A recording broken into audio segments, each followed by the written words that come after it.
Assalamualaikum warahmatullahi wabarakatuh. Selamat pagi anak-anak.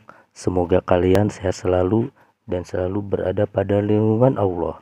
Nah, kali ini kita akan belajar tentang tes ulasan di kelas 8 semester 2. Nah, intro dulu ya.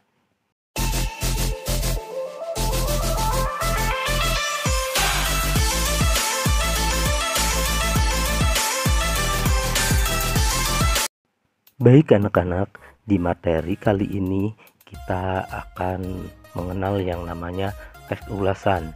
Di teks ulasan ini ada pengertian, tujuan dan manfaat, ciri-ciri, struktur, dan kaidah. Nah, kita bahas satu-satu ya.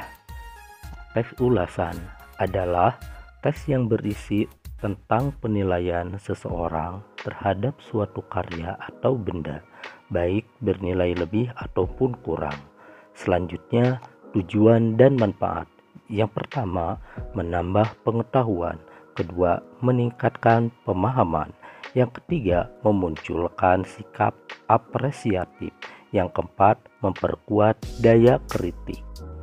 Jadi, tujuan dan ulasan ini maksudnya untuk membantu seseorang mengetahui tentang gambaran serta kritikan sebuah karya orang lain, untuk mengetahui kelebihan serta kekurangan karya yang diresensi atau dibuat, memberi informasi yang komprehensif terkait sebuah karya, dan memberi pertimbangan kepada seseorang untuk menilai kepantasan sebuah karya atau produk.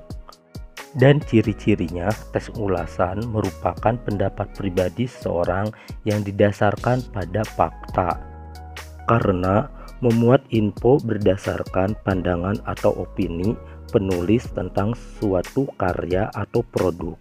Nah, opini mendasar fakta. Lalu struktur terdiri atas orientasi, tafsiran, evaluasi. Nah, sekarang kita akan membahas tentang struktur teks ulasan. Ada apa aja di teks ulasan ini strukturnya? Ada identitas, orientasi, sinopsis, analisis, evaluasi, rekomendasi. Kita bahas satu-satu. Yang pertama, identitas. Di situ ada informasi, misalnya judul, pengarang, penerbit, tahun terbit, dan jumlah halaman. Lalu ada di bagian ini tidak selalu menyatakan secara langsung. Yang kedua, orientasi.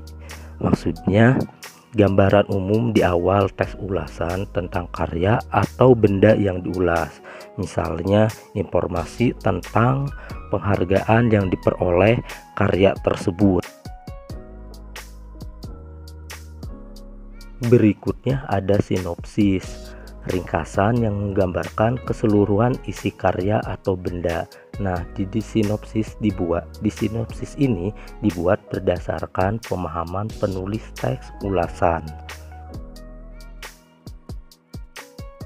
Berikutnya ada analisis.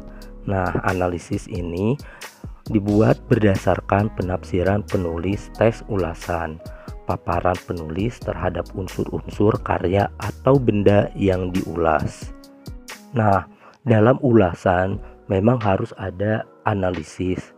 Tujuannya untuk mengetahui karya orang lain itu baik atau tidak. Nah, berikutnya evaluasi. Maksudnya paparan kelebihan dan kekurangan karya atau benda yang diulas. Jadi, ketika karya atau produk setelah dianalisis itu langsung atau dievaluasi. Maksudnya dinilai apakah kelebihan dan kekurangan karya tersebut. Nah, berikutnya ada rekomendasi, yaitu saran-saran penulis teks ulasan kepada pembaca atau penikmat karya atau benda yang diulas. Jadi, setelah semuanya itu selesai, analisis, dievaluasi, langsung karya itu direkomendasikan. Nah, itulah struktur teks ulasan yang sudah kita bahas ya. Nah, tolong pelajari ya. Oke, tolong belajar di rumah. Nah, selanjutnya ada kaidah kebahasaan. Nah, dalam teks ulasan biasanya itu ada konjungsi penerang. Banyak menggunakan konjungsi penerang. Misalnya bahwa, yakni, yaitu. Biasanya konjungsi ini disebut kalimat penghubung. Nah, contohnya ya. Dimas mengatakan bahwa Selma tidak masuk sekolah karena sakit. Nah, yang kedua banyak menggunakan konjungsi temporal. Misalnya sejak, semenjak, kemudian, akhirnya. Contohnya, ibu memotong bawang merah, kemudian menggorengnya hingga matang. Berikutnya banyak menggunakan konjungsi penyebab. Misalnya karena dan sebab. Contoh, dia tidak paham karena malas belajar. Lalu yang keempat, menggunakan pernyataan saran atau rekomendasi. Nah, ini ditandai dengan kata sebaiknya, harusnya, hendaknya. Contohnya, kamu sakit demam, sebaiknya kamu istirahat yang cukup ya. Nah, itulah pembahasan materi hari ini ya. Nah, ada kaidah kebahasaan, lalu ada teks ulasan yang berupa pengertian, tujuan, dan manfaat, ciri-ciri, struktur, kaidah, dan kebahasaan yang terakhir ya, yang baru kita bahas. Nah, kalian semoga sehat selalu, jangan lupa belajar di rumah. Itu aja. Wassalamualaikum warahmatullahi wabarakatuh.